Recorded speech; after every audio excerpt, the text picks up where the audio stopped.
I'm alive. Good evening. Like Frampton, I have come alive. So welcome everyone. Always have to check everything and make sure it's working because you guys know that I am prone to having technical issues. But I think tonight we have our act together using an external light because my light let me down last time. Ooh, that was the noise. We have the external mic and I got my plosive protector here. So hopefully the audio will be better. How is everyone? Hope you're having a good week. My week is good so far. Just started. So we have a lot to catch up on. It's been a few weeks since I've been able to go live. And I see I have my first question, which is fun. But let me do a little introduction first, and I'll jump right on those questions. So it's been, 2-3 weeks since we've been live. I was away, and it was interesting. When I was away, I was thinking I would do all this content and just like stock up, do a bunch of different things for different socials that I'm on. I'm on TikTok as Hemingway Jones, over at Instagram, Hemingway_Jones. And of course, here on YouTube, I consider my home. So this is my primary place of residence. And I thought I'd do a bunch of content, but I got my toes in the sand, guys. And I disconnected from almost everything. I couldn't bring myself to do very much content at all. And then it was about the last day, and I looked at my wife and I'm like, I'm really going to regret if I don't do some kind of content while we're here. So we scrambled, and my wife, I don't know if you know this about my wife, but I'll tell you that she's the human gimbal. So I have a gimbal. I bought one so that the tracking shots would be nicer. And my wife does a better job holding the camera than the gimbal does. So I did do an entire YouTube video, which you will see soon, which is a review of the Esterbrook SD. And as you guys know, my pen reviews are always more than just a pen review, right? We always try to incorporate something else, ask some kind of question, and hopefully we answer it. So Simon asked a good question about, a recent acquisition, guys. I thought I'd share. So I picked this up recently. I am sort of crossing streams here a little bit. This is beyond the scope of the channel, but I wanted to share it with you guys anyway. I actually had a great time with the unboxing. I don't know if you've noticed, but I did release some videos on the Monday and Tuesday that I wasn't doing lives. Because my thinking is that Thursday I'll give you guys a video and then I'll go live either Sunday or Monday or Tuesday nights. I'm going to try to do that as some kind of a schedule I'm working out in my head. And since I wasn't doing that, I released some extra videos. One was the unboxing of the Grail Pen, which did really well. I'm sort of protracting the excitement perhaps for this. So this, my friends, is really the last thing that I want in the world. Like, I'm going to need to recreate now. I have my Grail Pen, and I picked this up. So this is the Cartier Tank Must, the automatic in the extra large size. And I've had my eye on this for a long time. And things are going quite well in my life right now, so I thought I'd reward myself. It's really, I have a Hamilton Ventura, but this is really my only dress watch. So I intend to wear it both casually and dress, but so far it's mostly been in the box. But I'm really excited about it. Here it is. So that is my latest acquisition, which I was going to do an unboxing here, but I thought it was too much off brand. Still mulling that over. So I see everyone's doing well. Sextus Pompeius. I love the Roman names. I'm a big fan of Roman history. I always am watching documentaries on it, and there's a gentleman who does them. I'm trying to think of his name. I'm really bad with remembering other channels' names, but it's something along the lines of like Mauritius or something. And he has a really interesting accent. He sort of pronounces things the opposite as I would. Of course, I have a weird accent too, but fantastic channel. He's very much into the late Roman Empire. I'll try to find it at some point. But really, really interesting stuff. So Sextus Pompeius is with us. David Black asked about the new Mont Blanc. So that is an interesting pen. There's a lot going on with the 146 Flex, a lot of complex emotions, a lot of soul searching, a lot of experimentation. And the unboxing did fantastic. Thank you all for watching that, for commenting and liking. I appreciate that greatly. This is just some pink lemonade. So just the unboxing did fantastic. A couple people seem to miss the point in the comments. I had someone who didn't realize that it was an unboxing and wanted a full review, but that wasn't the point. We were getting to that. This channel has narratives. We have a lot of threads that carry from one video to the next. I think you guys know that. But that person didn't, which is okay. That's how you learn. Oh, Terry, good morning. So, my friend Wolverine, Wolverine is a friend of this channel, and he had a brass Kaweco Sport, and I might get the story slightly wrong, so forgive me, but they had an emergency at his place of work.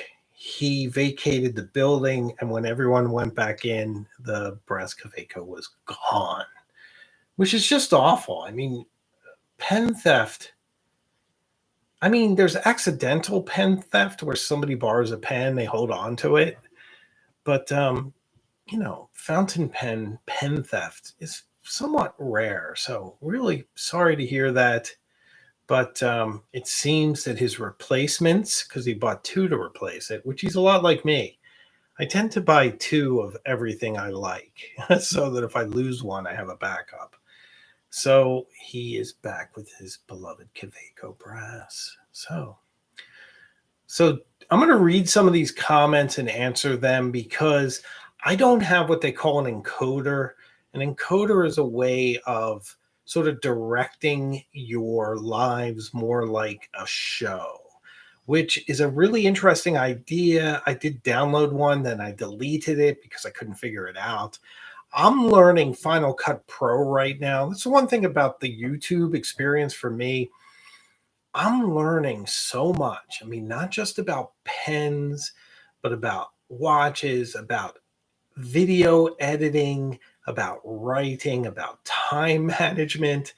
I'm learning new programs. I learned Final Cut Pro in about 2 or 3 days. I feel semi-proficient.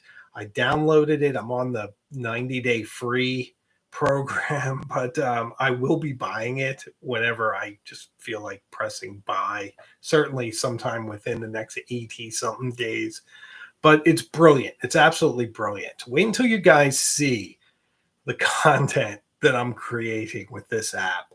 And it's not over the top. I'm not doing crazy graphics or special effects or anything. I just mean more efficient editing and much better audio mixing.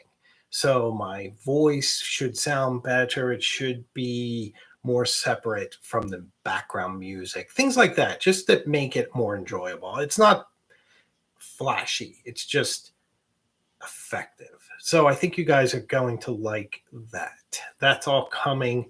I post out about a month. So everything I'm doing now will go up at the end of September. So you'll see that. I think the first video I edited with Final Cut Pro is the Esterbrook Esty, which I think is going up in mid-September.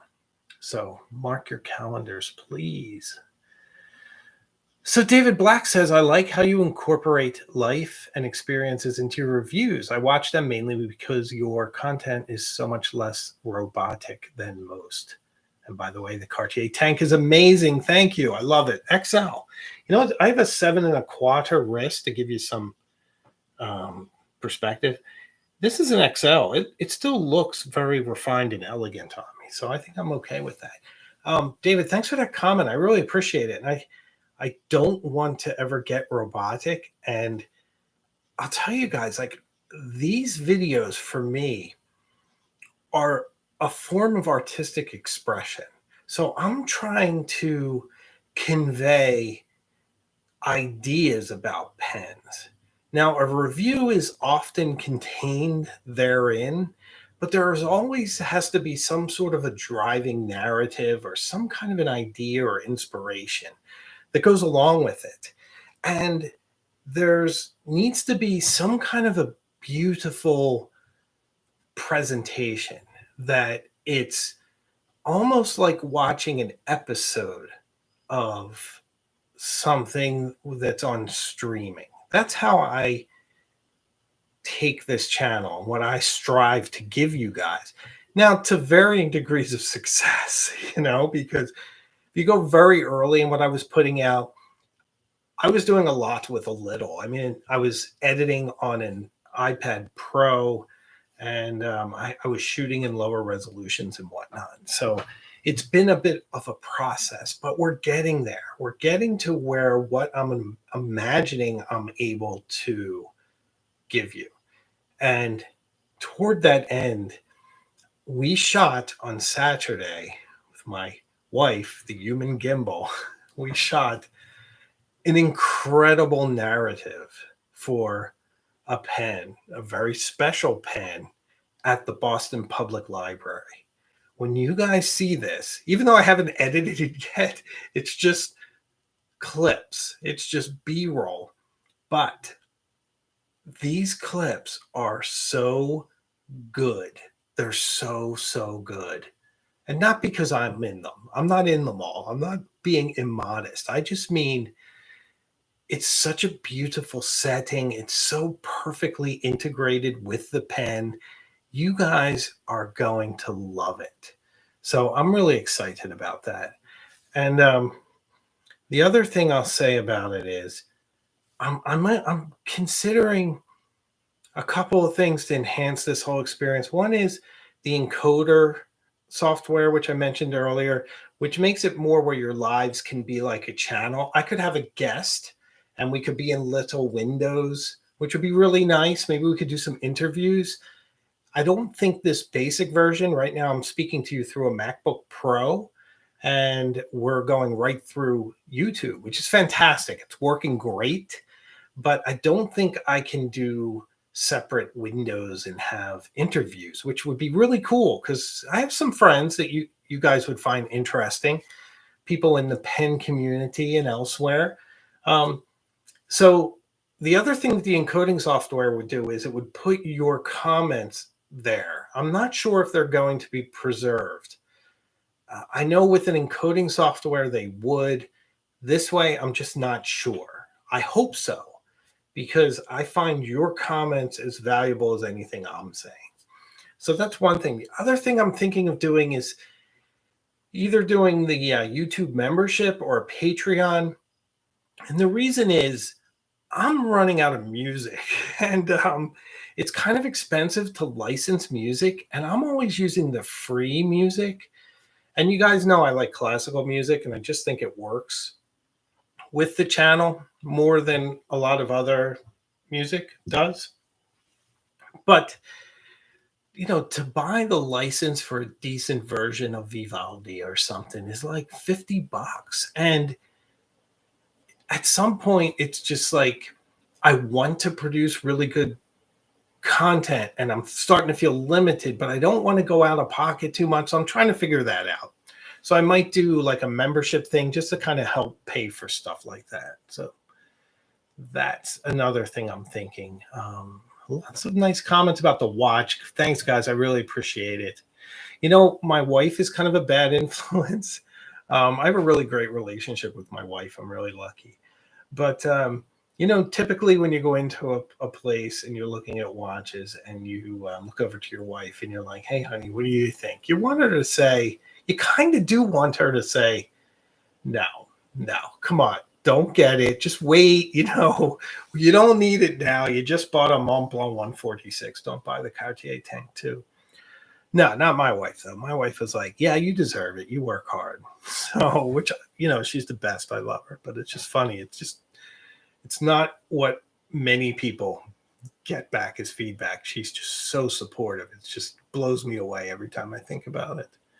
So thanks for all the comments on the watch. I really appreciate that. That is really, really cool. So Sextus is a classicist. Oh, okay. So Greek and Roman history is his entire life. That's fantastic. I wish I had more time. I do read quite a bit. I'm actually reading Suetonius now. I read Suetonius in college, and I'm reading it again. And some of it I remember, and it's actually quite good and very readable. And I read a lot of like Mary Beard and stuff like that. So big fan of hers. So let me see. People asking how I am. Hey, Waffle, how are you? It's nice to see Waffle here. Simon asked about the 146. There will be a 146 video coming. I believe it's coming in about 2 weeks, maybe 3 weeks. It's a follow-up. It's more of I'll say a review, but it's like a review with comments. It has a narrative and a point of view. And I am so incredibly proud of this piece. It's actually the last thing I edited before I got Final Cut Pro. I probably could have done even better with Final Cut Pro. Nevertheless, so proud of it, guys. You're going to think I'm crazy, but I want each of you. How many are online right now? There's a good group of you online right now. Mark my words and tell me if I'm crazy, but when I played the video back for the 146 that I'm about to release in a couple weeks, there's a part of it that made me emotional, like literally. So tell me if you're affected the same way or if I'm just overly sentimental or crazy. Bob Anderson says, my small Bottega journal has arrived. It's wonderful, but you know that. Many thanks for bringing it to my attention. Thanks, Bob. I appreciate that. So Bob is talking about Bottega Obscura, which is my favorite brand of journals, and I have one. I'm trying to do it without looking. Right here, a couple of these. This is a rather large one. And the gentleman who's the proprietor, he makes all these by hand. Really lovely degree of artistry. Journals kind of done in that medieval manner, but not a manor, a manner. So that kind of technique with the raised binding, super tight, great paper. Sorry, guys. I'm a little OCD. If this isn't lined up, I'll see it and it'll kind of bother me. Here's another one. Fantastic work. It's got an Ouroboros on the cover. Some really great paper. Just gorgeous. I'm a big fan of Venice. I'm sure you guys have heard me. This glass is from Venice. The glass I toasted in the 146 was from Venice. I really like things to look like they're from some faded aristocracy. And in fact, if I ever started a fashion brand, I would call it Faded Aristocracy. And I would have called my YouTube that, but it sounds too much like Urban Gentry. And, I don't want Tristiano upset with me. So John Lopez, do I have a specific fountain pen that I use when I write quotes from movies or books? John, I don't have a specific quote writing pen. I just tend to use whatever one I have handy. And matter of fact, let's do a pen check. What am I using today? You guys very familiar with this one, I'm sure. The amazing and slightly underrated, or more than slightly, I'm going full on underrated, Pilot E95S, an absolutely brilliant, elegant pen with a really interesting nib. This particular one is a fine. It is magical. It's a fun pen. It's a very quick pen. You have to rein it in a little. It wants to jump at the lights like a Maserati, so you have to slow it down a bit. But it is a brilliant, springy writing experience. Absolutely brilliant. Love this one. So that's my pen check, guys. So I just take notes with whichever pen I'm using. So today, I worked from home today. I used my E95S all day, but I'm going to journal this evening, and I have my journal in the other room with my Egyptomania. So I'm going to that.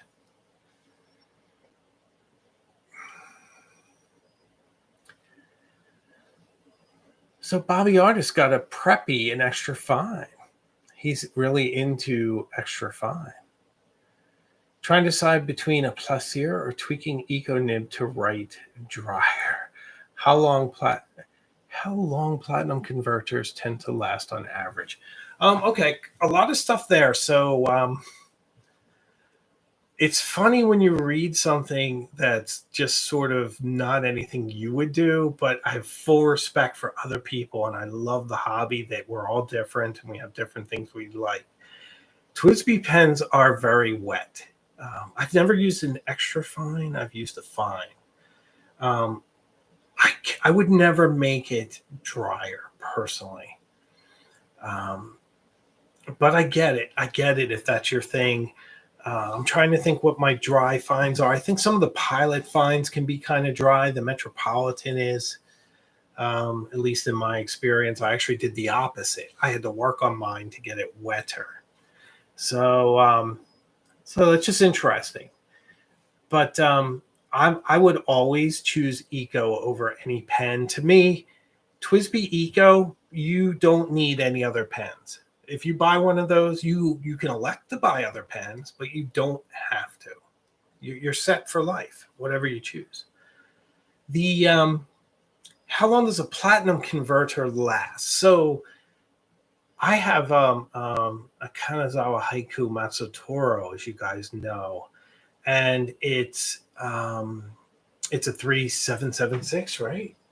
It's right behind me. Here it is. You guys want to see it? So I did a video on this.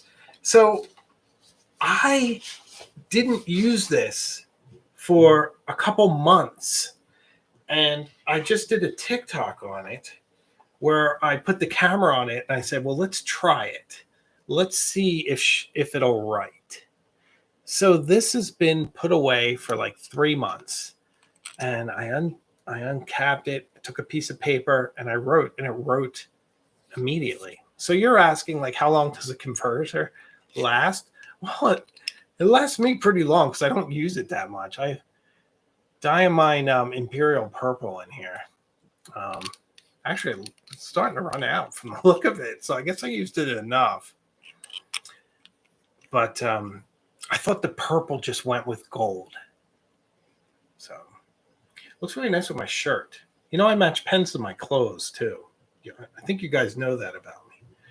So it's hard to say how long a converter will last because it's very much dependent on how much you write.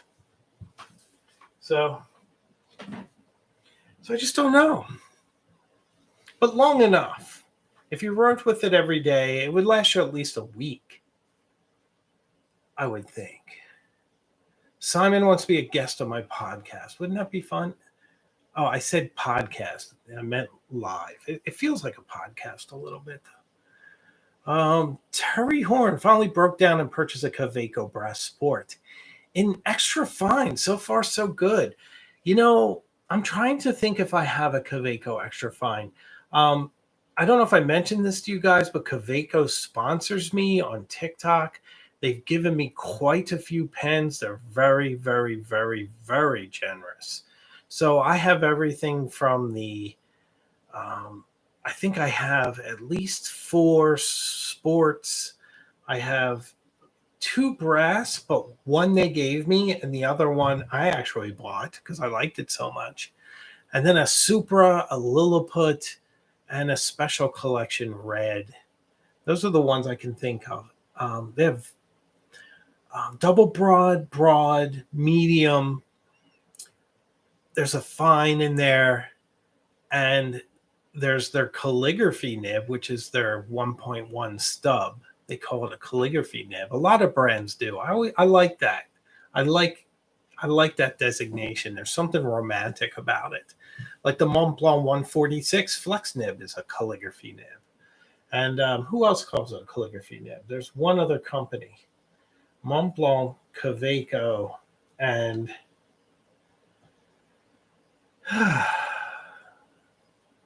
I can't remember. It'll come to me later. But anyway, I've never tried the extra fine, so I hope you have a good experience with it. Waffle asks, when I first started TikTok, did I think it would take off like it has? No, Waffle, I really didn't. But, TikTok is a funny thing. So let me tell you guys my experience with TikTok. During the pandemic, I started to post really short pen reviews and things like that. And I went from having no followers to having 117,000 in a year. And then around 2 months into this year, it stopped. It's like the spigot shut off. And it stopped at the same time that they started to ask me if I would pay to promote my stuff, which I don't do. So I had 117.4 thousand subscribers for 6 months straight, even though people would add me every day. And I'm sure some people left, but it was always the same until a couple days ago where it ticked up to 0.5. So there's something wrong with TikTok. There's something artificial about it. And it's part of the reason why I'm a little bit disenfranchised with it. I haven't been doing lives over there anymore. I do my lives here now. And the other thing is the Creative Fund doesn't pay very much. And also my subscriber number stopped when I joined the Creator Fund, which is a little suspicious. So whether or not your posts are popular is purely dependent upon them. I don't feel it's a meritocracy at all. Whereas here on YouTube, I feel like it's hard to break in over here, but I just feel like it's a little bit more honest, that people are people. Whereas I think most of the people on TikTok, or many of the people on TikTok, are bots. They're not actual people. If you look at the picture that they have, and then they have no posts, and the picture just looks like, generic clip art or something. I don't know. There's something fishy about that app. However, now to sort of contradict myself, I have a lot of affection for it too, and I feel a little disappointed. Like I almost feel aggrieved, like they're not treating me very well, because my content is very innocuous. It's educational and hopefully entertaining, not at all controversial. And yet they seem to not like me there. They seem to not, and not people, I mean the app.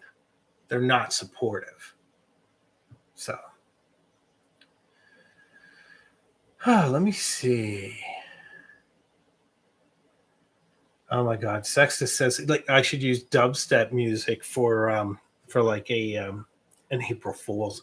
You know, that would be funny. Or if I did one sort of like one of the other pen reviewers, who I need to check out sometime. That would be fun because Oisin O'Malley over in the watch part of YouTube did a fantastic parody of the Watch Finder, which is a really great watch website, but it's hands on a watch. And then Oisin sort of poked gentle fun at that. It was really well done. Maybe I could do something similar. If I ever make a friend, I have no interaction with anybody else who does pen content on YouTube, which is a shame. Now, that's something I really love about TikTok. I am friends with so many pen content creators over there, from Atlas Stationers, who's just a lovely guy, to Pen Chalet, who are great, Ferris Wheel Press, who also sponsors me over at TikTok. Lovely, lovely company, great people. Kenro, which has Esterbrook and Penader, a few other brands, just wonderful, wonderful people. So, by the way, guys, before I forget it, Commonwealth Pen Show is coming up September 17th and 18th. It's a Saturday and a Sunday.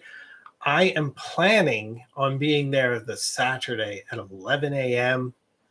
And I thought I'd breeze in and breeze out, but I don't think I'm going to. I think I'll be there for a few hours. I'd love to meet as many of you as I can. So if you find yourself in the Boston area on Saturday, September 17th at 11, come to the Commonwealth Pen Show and say hello. I'd love to meet you. There's going to be a bunch of people there. Excuse me. I know Kenro's going to be there. I believe Noodlers is there. So it should be a really interesting, fun time. So,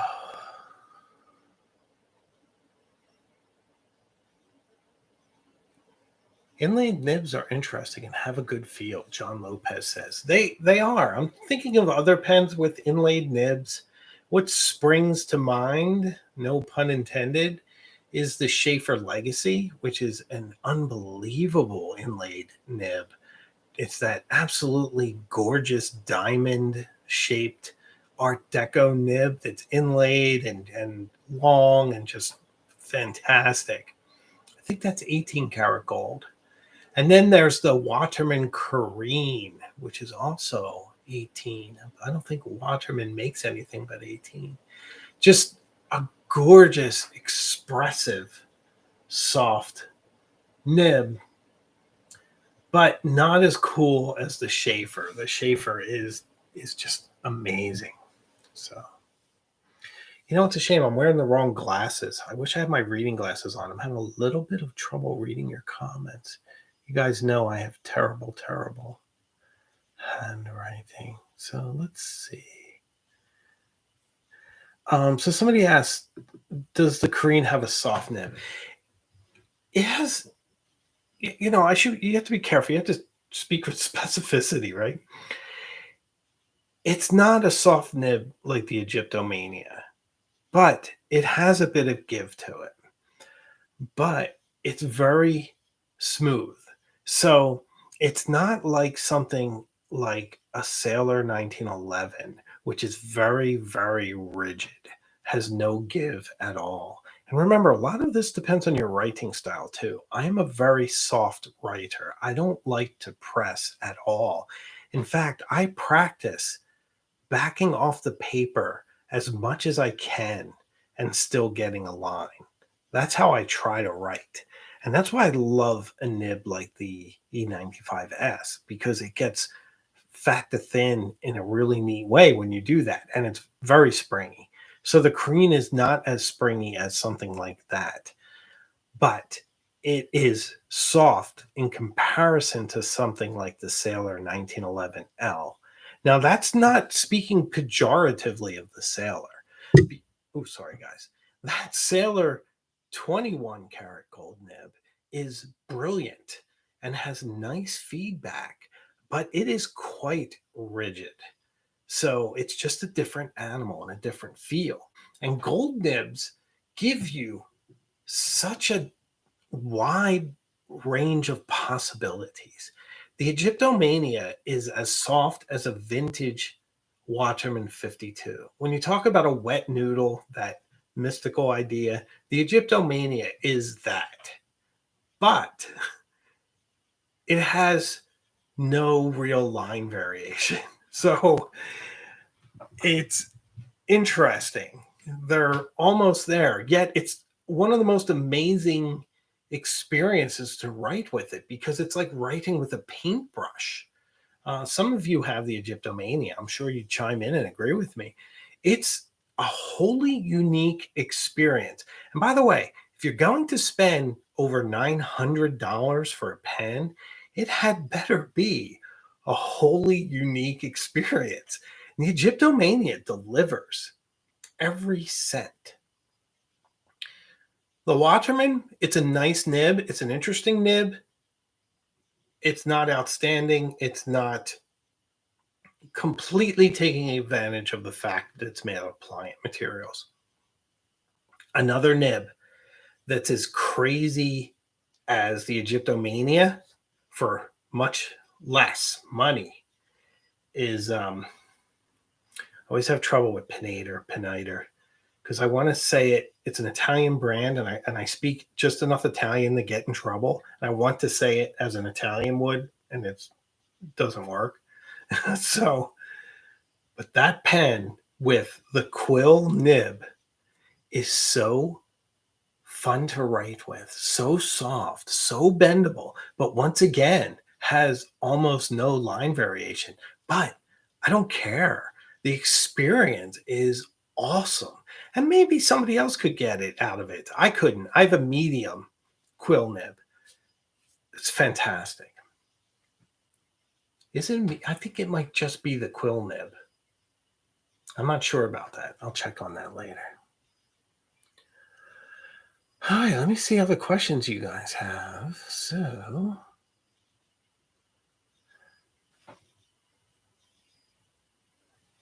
what about the Opus 88 fountain pens? All models are eyedroppers, great pens for long sessions. Yeah, it's funny. I think with all of us, there's gaps in our collections, right?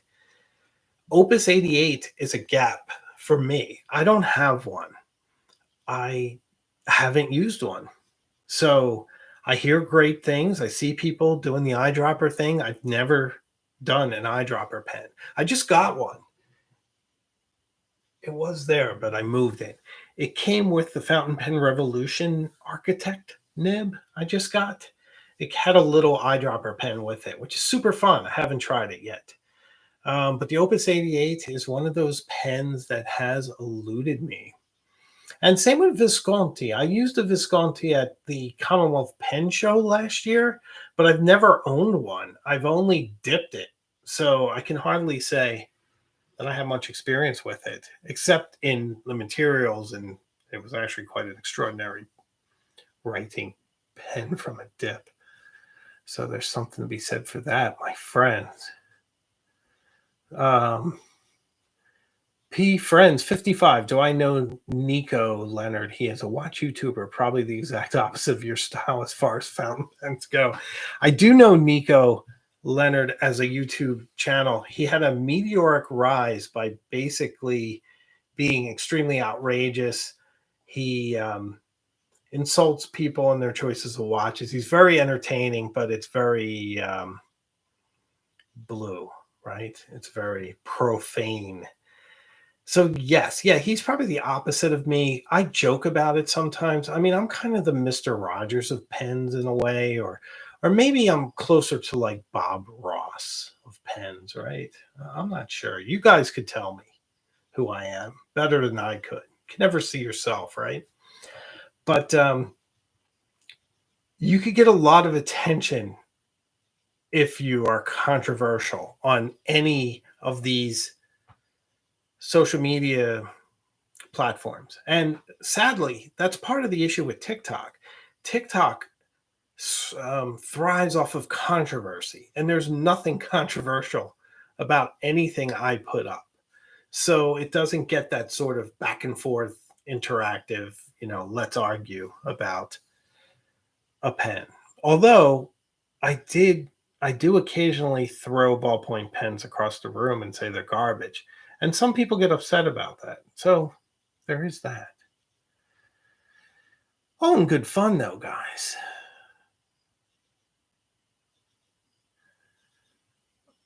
Let me see. What Schaefer has a softer nib?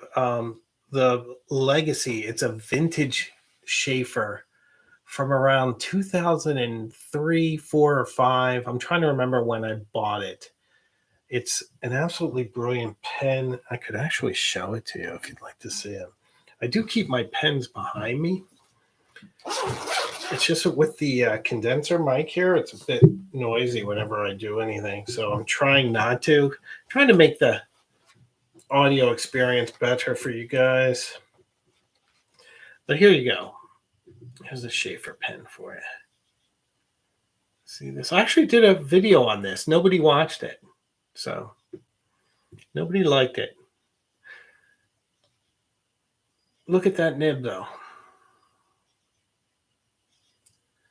I find sometimes that people generally don't like pen reviews, that they seem to like pen lists and like pen ideas and not the reviews so much. I think maybe people, oh, there's ink in here. Whoopsie. I thought it was empty. I think maybe sometimes you only watch pen reviews if you're going to buy one. Maybe you don't watch them as entertainment. I don't know. I try to make my reviews about more than just reviews. I try to make it about something else, some kind of narrative, whether it's about choice or, precision. Let's see what this bad boy does. This is really tough. Yeah, see, it's writing very well. That's a fun pen.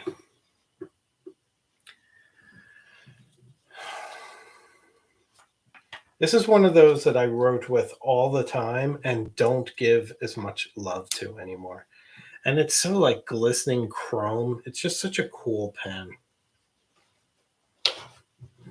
And then here's the Corrine, this beautiful amber color and that amazing inlaid nib. Amazing because it's inlaid. But the Schaefer is more fun. I'm being completely honest.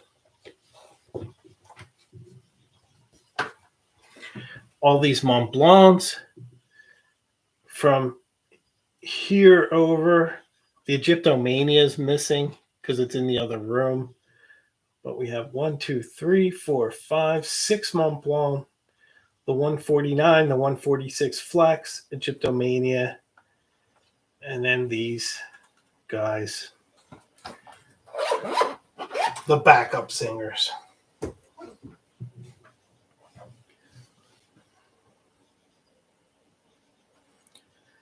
Let's see who else we have here. Mr. Rogers and Bob Ross were two extraordinary men. They both honored simplicity, which is terribly underrated in our culture today. Simplicity provides a fine line between elegance and plainness. Avec, hey Avec. Bonsoir. Yes, and by the way, when I compare myself to them, I'm talking about style, not in, character. I'm sure Mr. Rogers is one of those rare individuals that come along once in a lifetime. So I wouldn't elevate myself to his level. He's an amazing person. What little I know about him. Now, I know very little about Bob Ross, except that he left us too soon, was not the best painter in the world, but probably the best guy to watch painting. So wonderful guy. Judy Anderson. You know, if you put my name, it seems to highlight it. Judy Anderson says, hello, everyone. I am new to the group. Watched several videos by me. Thank you very much. I love when people binge my content. Binge, rather. Thank you. It's an interesting and informative channel. YouTube suggested it. Well, I'm happy to hear that YouTube suggested it, Judy. I'm very happy to have you here. I do kind of consider this like our little corner of the internet, right? Our little corner of the internet where we talk about fountain pens, inks, journals, and journaling, and just about anything and everything that will keep you inspired. We few, we happy few, we band of brothers. And sisters, and everybody else. Everyone's welcome here. Simon asks, have I ever gotten a poor quality Lamy Safari calligraphy nib? I've heard mixed reviews on their QC. Well, I have not, but I only have one. So I have two Lamy Safaris. My wife has a Lamy Safari. I don't know which nib she chose, but I have a medium and I have a oh wait, I don't have a medium. I had a fine. I swapped it for the calligraphy nib. That's right. So I have that's the other brand. Thank you. So the other brand that calls their stubs a calligraphy nib is Lamy.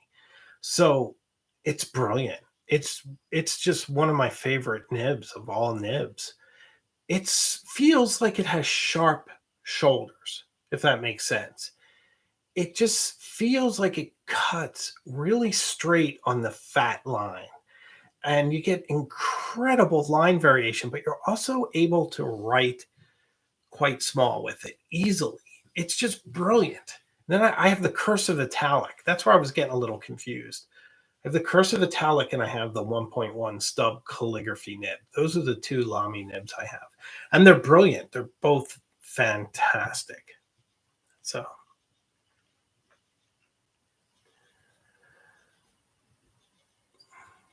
a lot of love for Mr. Rogers, seeing his sweater in the Smithsonian. Yeah, I can't imagine. Yeah, we had Bob Ross and Mr. Rogers in the same lifetime. Truly, truly. Have I seen the Comeback Delta? The 39+1. I love that name designation. Like, what a cool way to get to 40. I haven't seen it. I'm hoping to see it at the Commonwealth Pen Show. That's probably something I could be in trouble if I get it in my hands. I think it's around $1,100, made out of actual vintage cellulose. So it's old school material, which is super fun. I love stuff like that. Bob Ross was a drill sergeant. Yes, yeah, I heard that. That's hard to believe. You just picture him like gunny, right? Excuse me.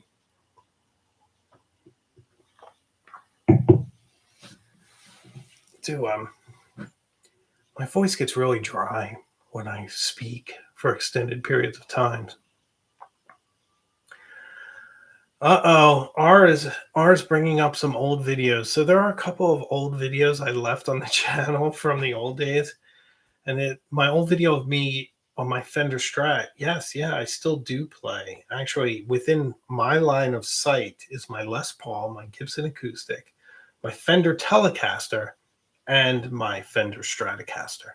And behind me at the end of the library is a Fender Blues Junior in the shelves, and at the end is a Marshall 5. Those are the only two amps I use.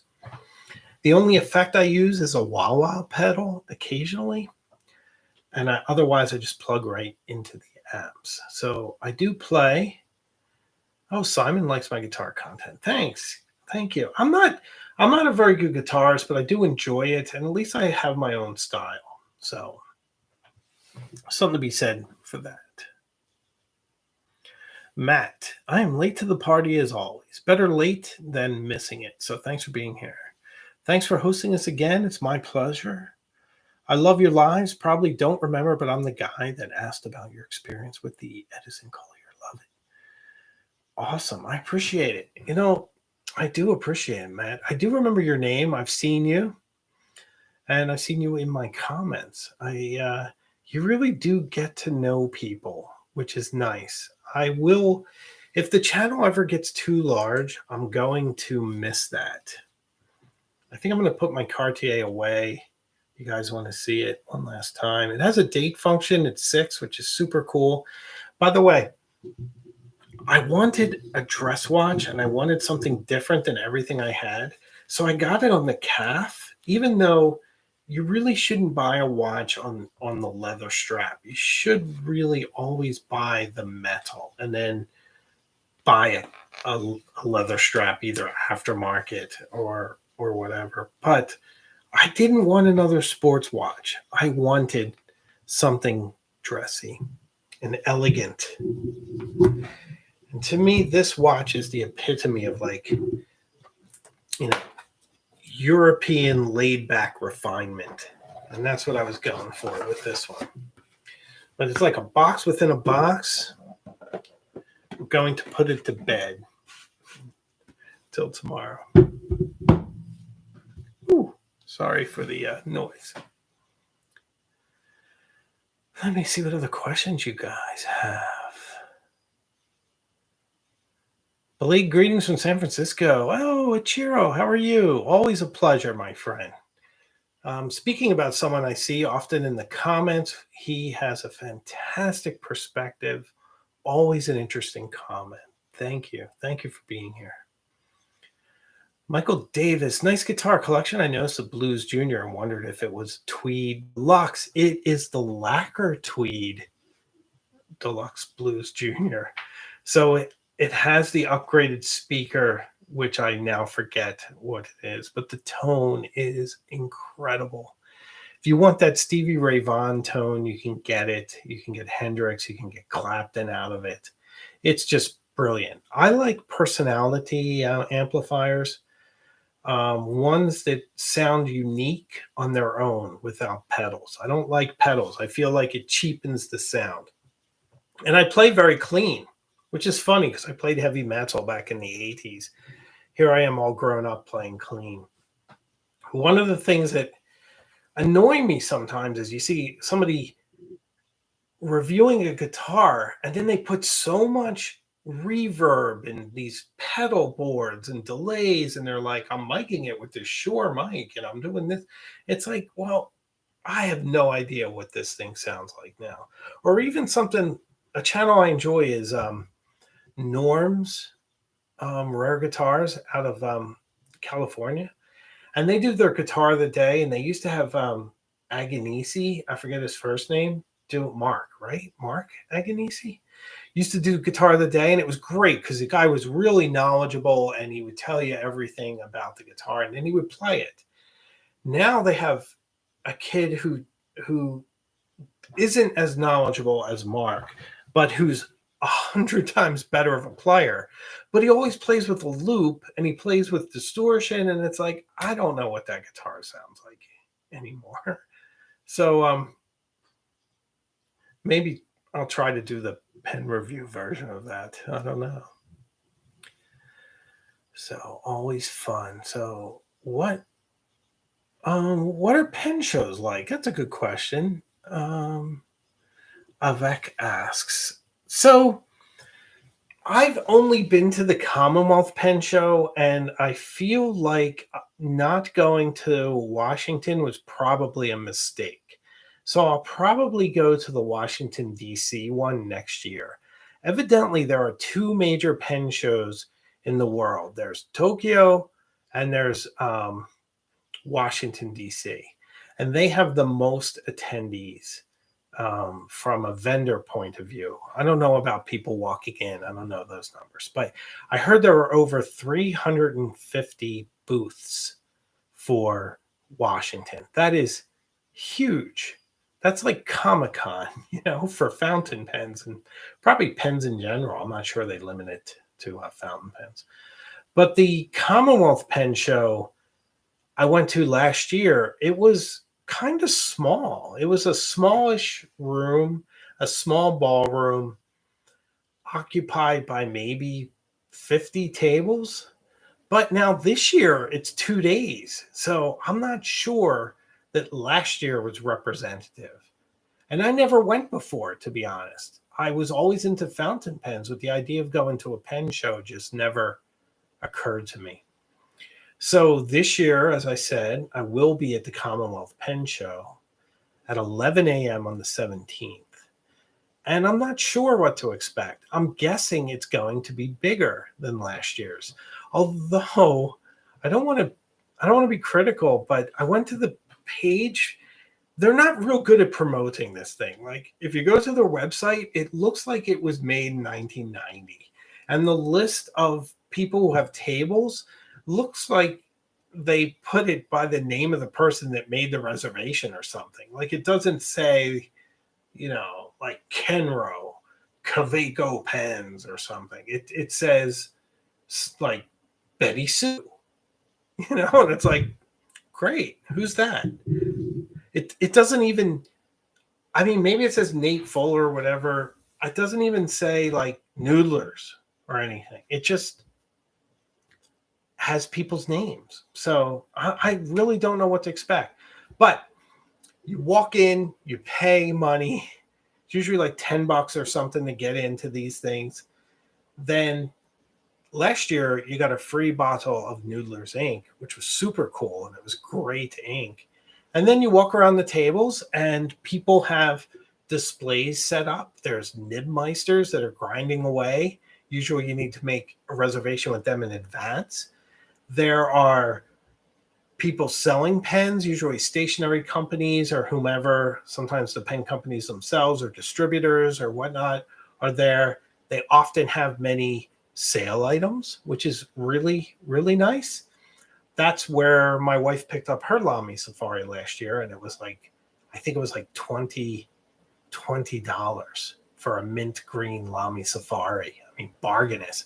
Then she got this fantastic Chinese pen, and it has no marks on it, but it looks like the kind of Chinese porcelain you get at a Chinese restaurant. It's just really, really interesting. And it's smooth and beautiful to write with. I should do more content on that pen. It's really cool. My wife has a good eye for these things. But anyway, so things like that. I bought a vintage Mont Blanc last year. I think it was a 252. And a few other things. We bought my daughter a few things. So it's fun. And it's very, very interactive. There's a lot of people. Everyone's really nice and really friendly and really into fountain pens. So you're going to meet your people there. And there's something really life affirming about that.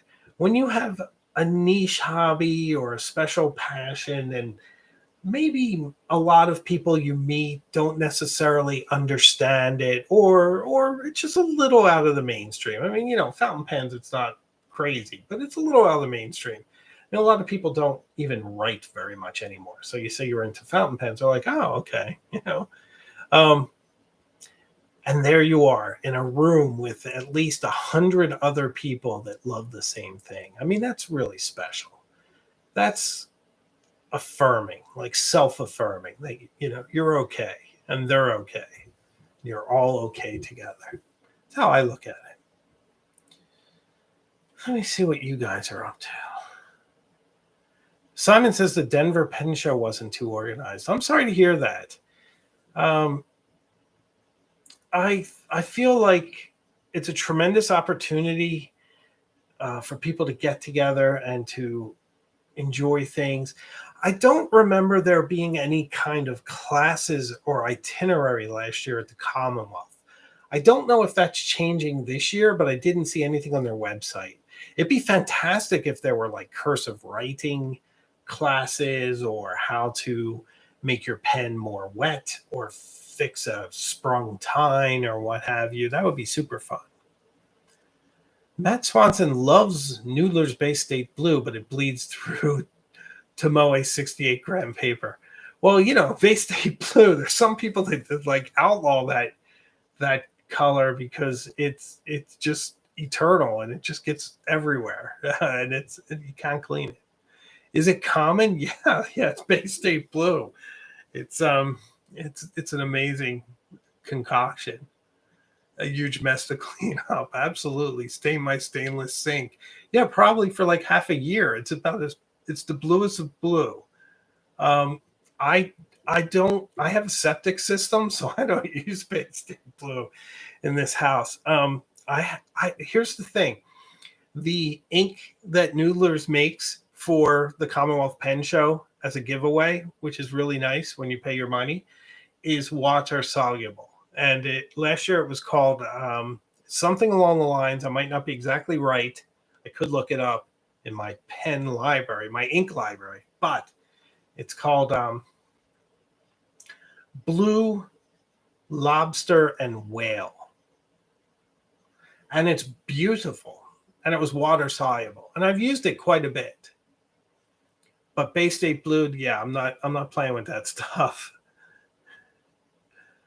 Not without a hazmat suit.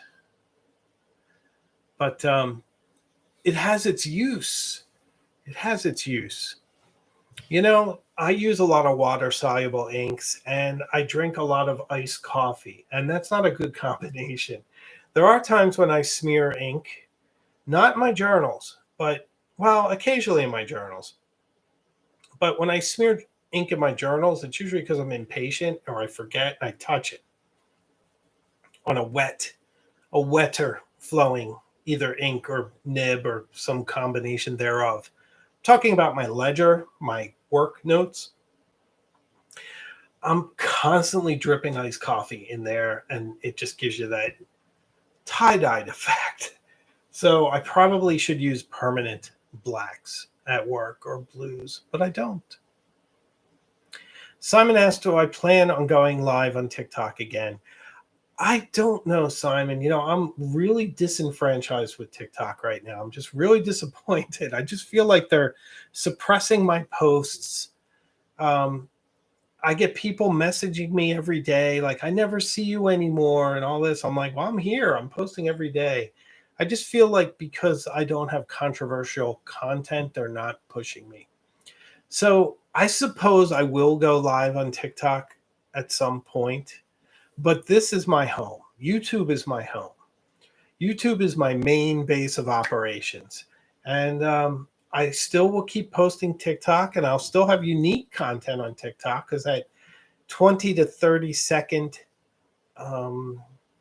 parameter of over there pushes you to be creative. And I do enjoy that. I like that. I like that I can put any music to a TikTok. I can put Led Zeppelin or Joshua Bell's classical music to it. Whereas here on YouTube, I have to stick to the free stuff, or I would get everything muted because I don't have a license for a particular piece of music.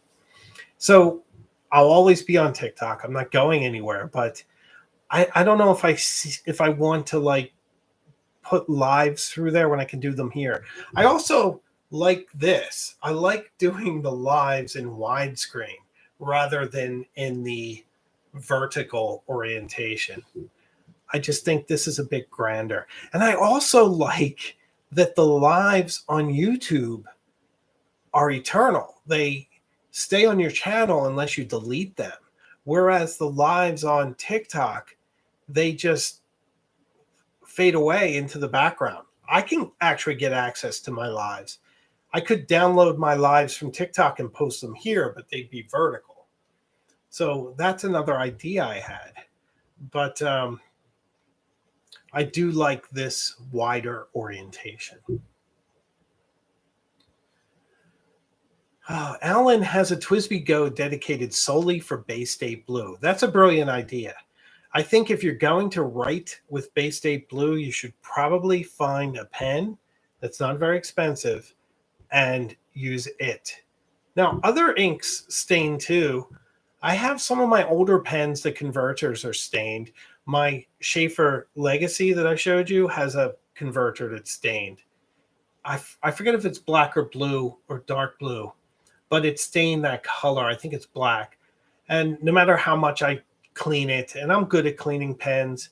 I mean, I didn't like put any kind of like specific pen flush in there or anything. I just use water mostly, but it doesn't dilute what's in there now. So, but it's stained. So Joseph Brown was, oh, I got the name right. He was at the Commonwealth Pen Show last year, and he liked that ink as well. Grab a sip, excuse me. There we go. My voice, guys. I hit about an hour, and I have a tough time.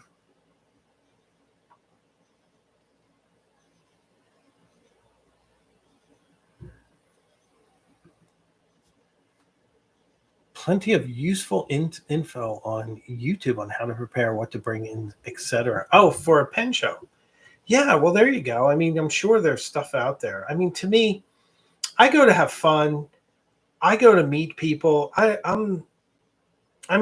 also go to experience pens that I don't always get to write with. So my preparation is more getting my 5-year-old in the car. So there's nothing wrong with that.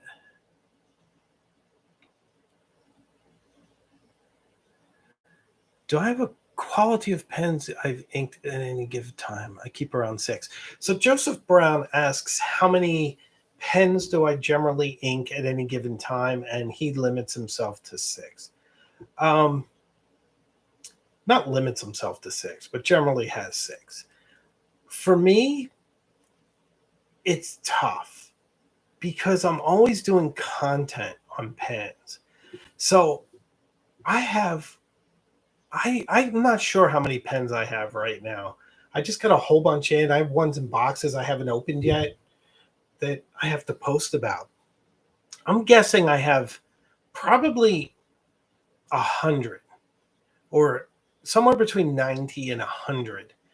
So I probably have around 15 inked right now. And that's more than I would like. So I probably would like to have 4 or 5 inked at a time. But you always have to ink when you post about it. So that's what ends up happening. And what I generally do is I decide, you know what, I haven't written with this pen for a while. I'll ink it up.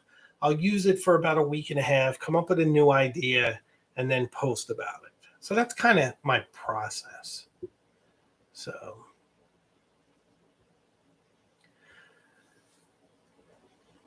Matt Swanson asks about the Goulet pen cleaner. Is it good to use on new pens? Is it too harsh, et cetera, et cetera, et cetera?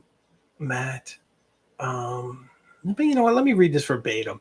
Are there any concerns using the Goulet cleaner with new pens? It's not too harsh for modern pens, correct? Well, I don't generally use pen cleaners myself. I tend to rinse pens with water or I soak them in water. I would probably use something like that if I bought a pen used at like a flea market or an estate sale and it had ink sort of caked on there, like dried for years and something like that. I'd probably want to use something like this. As for, I can't imagine Goulet would put out a product that would hurt a pen. But I would certainly ask them if you have a concern. Their customer service is extraordinary. And it's just even a great website, let alone a great company. So really good stuff. But my personal experience, all my pens, I clean them with water. So I don't go any harsher than that.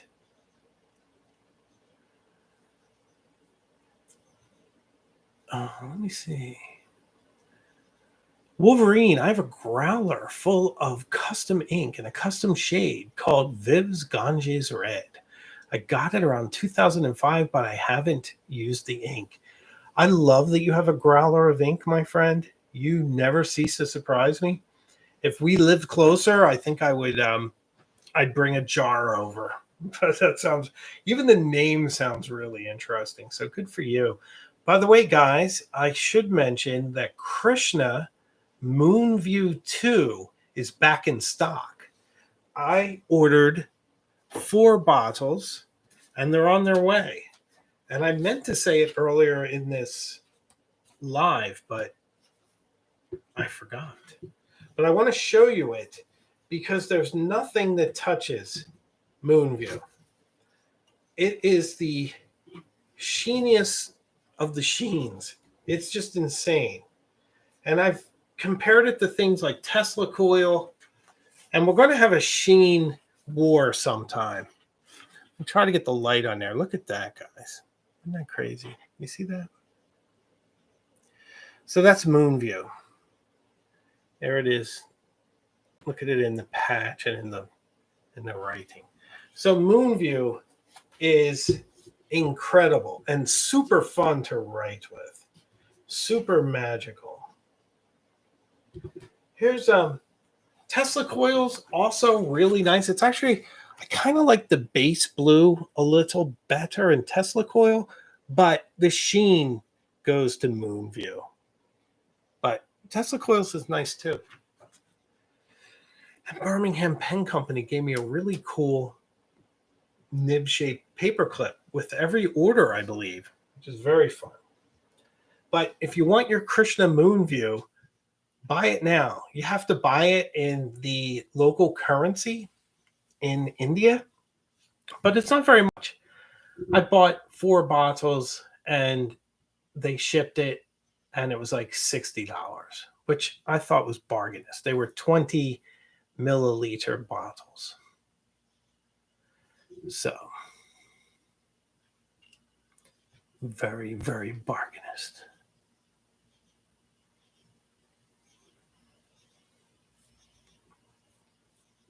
Gonna have another drink, guys. It's getting late now. Late for me. Can you guys hear the crickets? I have the my cat loves my porch, and I end up locking it up after she goes, after like right before we go to bed. But I leave it because she's out there and she's just like stretched on the ground, or she's at the door just looking out at whatever critters are going by. So very, very happy cat. So a lot of interesting things coming up.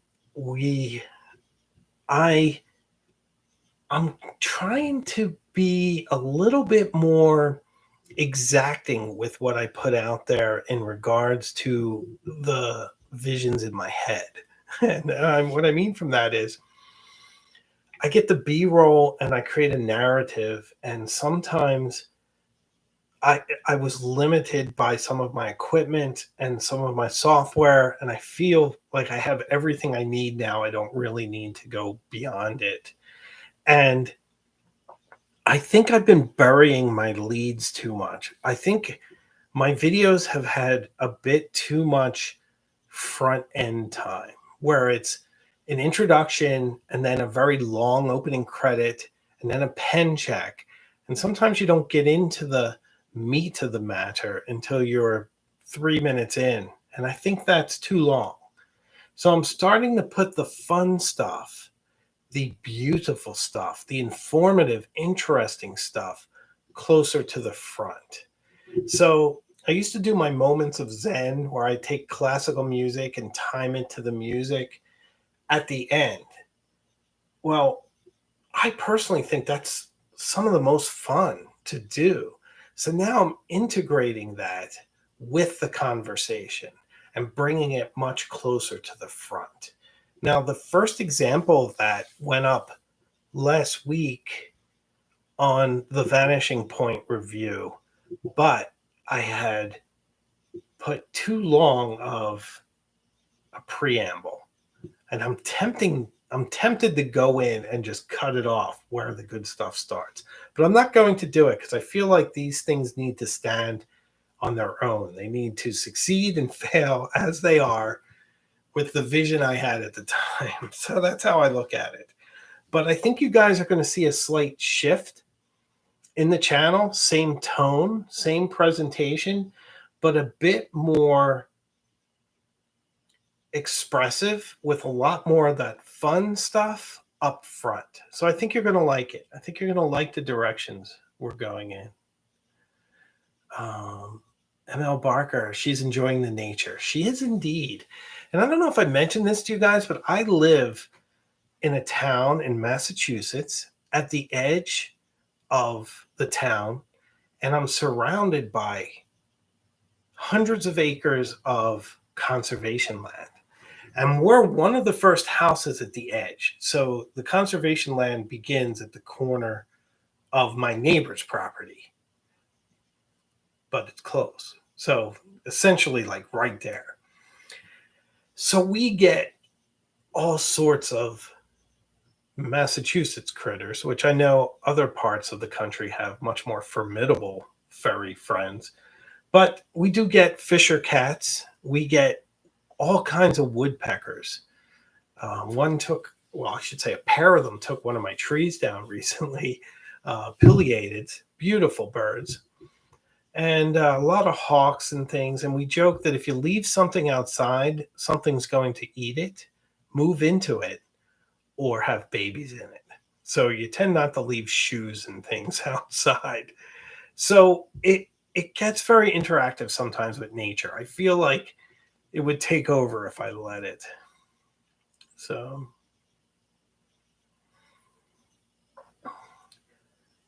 Achiro asks if I've tried any needlepoint nibs. You just got one from Franklin Christoph, and I'm exploring weirdly flexible. I have not, but now that you mention it, I'll have to seek it out because I like new experiences. So that sounds super, super fun. Super fun. So it should be good stuff. So a lot of exciting stuff coming up for the channel, guys. I'm trying to remember what's next for this week. Oh, you know what I think this week might be? It might be my back to school special. I think it is. I think you guys are going to like this. So I'll just give you a description. So we were in Harvard Square probably about a month ago. And we go there a lot. It's not very far from here. And it's super fun. You guys know I go to Salem a lot. Go to a lot of places around here. And Harvard Square's just got a lot of different interesting things. They even have a fountain pen store, a small one, Bob Slate. Very nice people in there. They're going to be at the Commonwealth Pen Show. But anyway, so we were there, and of course, we had to film a bunch of B-roll, some of which I used in some other ones. There were little snippets you might have seen here and there. But you're now about to get the complete B-roll around Harvard Square with the back to school special. So I think you guys are going to like that one. It's super fun.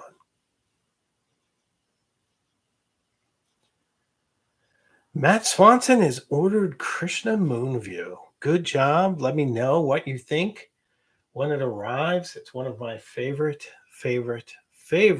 inks. So it's super great. Well, guys, I feel myself fading, and I only want to be at my best for you. I do love doing these lives. I love getting the questions. I do hope to figure out the encoding software so that we can do some maybe split screens and some of us can actually talk together. Wouldn't that be brilliant? But give me some time. I'll figure it all out. So everyone, it's time for me to say goodnight, but we will see each other again very soon, further up the road. So everyone, take care of yourselves, and let's all get together again soon. All right. Good night. Ciao.